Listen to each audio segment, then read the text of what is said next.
Welcome to Tenor Tech, where I solve the problems you didn't even know you had. You begin by powering and connecting the card machine. This ensures transactions will process. Once the device boots and shows network or Wi-Fi, select the merchant profile so sales route correctly. You enter the manager PIN when prompted to unlock transaction modes. This prevents using the wrong account. Make sure the paper roll and battery are secure because a mid-sale outage disrupts receipts. After initial checks complete, proceed to register the first sale so the terminal is ready to accept cards. You enter the sale by typing the exact dollar amount and confirming on screen. This prevents manual total errors. Then present the card.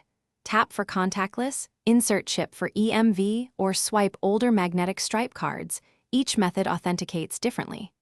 Once the terminal reads the card, follow prompts to select receipt delivery or tip options.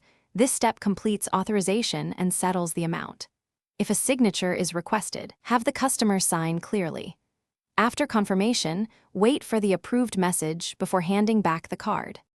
You finalize by printing or emailing the receipt and giving it to the customer. Keeping a copy helps with returns and reconciliation. At shift end, close the batch to transmit totals to your acquirer and reconcile printed totals against your sales log to catch mismatches early. If a transaction declines, retry once, then check connectivity and battery. If still failing, ask the customer to use an alternate method or switch from swipe to chip or contactless. One key tip: reboot the terminal if connectivity persists.